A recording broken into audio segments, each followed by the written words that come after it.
안녕하세요. 혹시 그런 생각 해보신 적 있으세요? 아, 저건 내가 잘 알지 하고 그냥 넘어갔는데 나중에 보니까 정말 중요한 걸 놓치고 있었던 경험이요.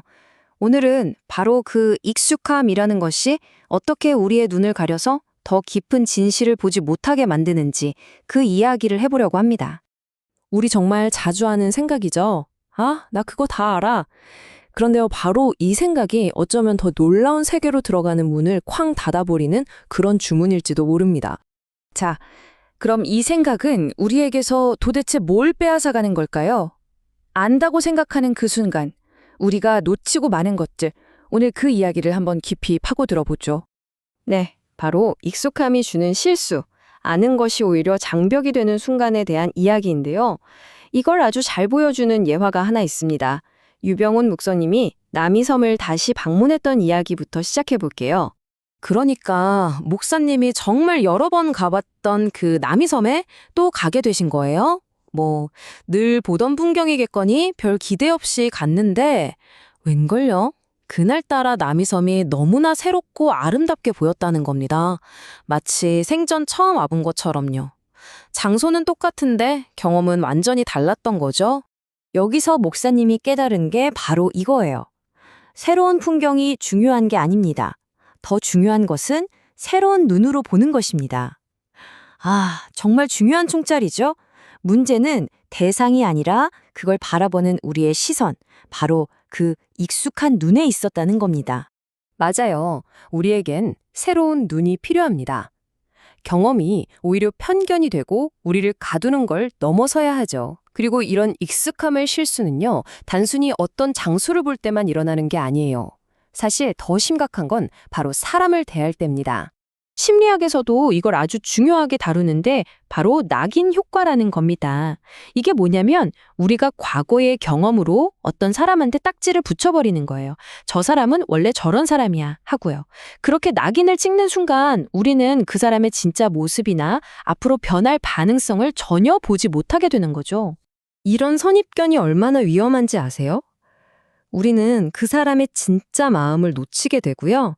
당연히 깊은 관계를 맺을 수도 없죠.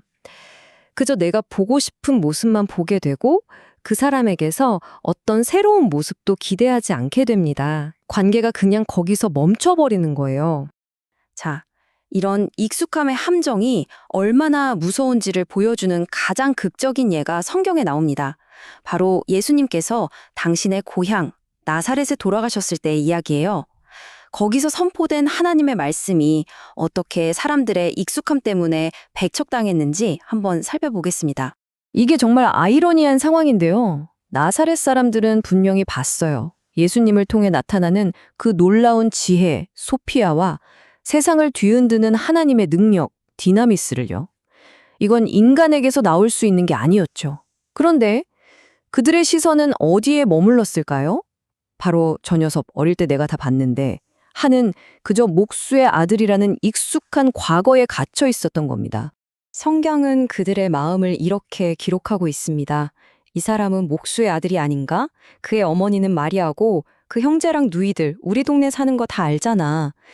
보세요. 그들이 예수님을 너무나 잘 안다는 것. 그 친밀함이 오히려 예수님 안에 계신 하나님을 보지 못하게 만드는 가장 큰 장벽이 되어버린 겁니다. 결국 그들의 선입견이 거대한 걸림돌이 된 거죠. 바로 눈앞에서 선포되는 살아있는 하나님의 말씀을 받아들이지 못하도록 스스로를 막아선 겁니다. 이 사람들이 어떻게 불신에 이르게 됐는지 그 과정을 한번 보세요. 처음에는 분명히 하나님의 지혜와 능력을 목격했어요. 그런데 그게 자신들이 알던 목수의 아들 예수라는 기억과 부딪히는 거죠. 충돌이 일어나는 겁니다. 그리고 그들은 뭔 선택했을까요? 지금 눈앞의 진실이 아니라 자신들에게 익숙한 과거의 지식을 선택해 보입니다. 결국 마음이 돌처럼 굳어져서 하나님께서 바로 그들 가운데서 일하고 계신다는 사실을 끝까지 거부하게 된 거죠. 그래서 성경은 이렇게 결론을 내립니다. 그들의 믿지 않음 때문에 거기서는 기적을 많이 행하지 않으셨다. 정말 무서운 말씀 아닌가요? 그들의 불신, 그 익숙함에 갇힌 시선이 하나님의 능력이 나타나는 것을 실제로 막아버렸다는 거예요. 이건 정말 중요한 포인트입니다. 자, 그렇다면 이 나사렛 사람들의 이야기가 오늘 우리에게는 어떤 의미가 있을까요? 여기서 위대한 예술가 미켈란젤로의 일화를 통해 그 답을 찾아보려고 합니다. 돌 속에서 천사를 보는 법에 대한 이야기죠. 어느 날 미켈란젤로가 작업실에서 거대한 대리석 덩어리를 땀 흘리며 쪼고 있었어요. 그냥 평범해 보이는 큰 돌덩이였죠. 그때 한 아이가 다가와서 물었습니다. 아저씨, 왜 그렇게 망치랑 정으로 멀쩡한 돌을 부수고 계세요? 그때 미켈란젤로가 아이에게 이렇게 대답했다고 하죠. 얘야, 나는 이 돌을 부수는 게 아니란다. 이 돌 안에 갇혀있던 천사를 해방시켜주고 있는 거야. 와, 정말 멋진 말이죠. 아이의 눈에는 그냥 돌이었지만 미켈란젤로의 눈에는 그 안에 숨겨진 아름다운 천사의 모습이 보였던 겁니다. 바로 이겁니다. 어쩌면 우리 주변에도 이런 대리석 덩어리들이 가득할지 몰라요.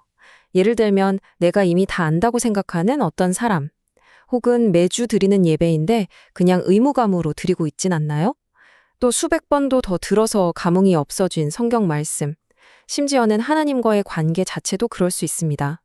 그 안에 숨겨진 천사를 발견하려는 노력을 멈춰버린 거죠. 자, 이제 여러분께 한번 여쭤보고 싶습니다.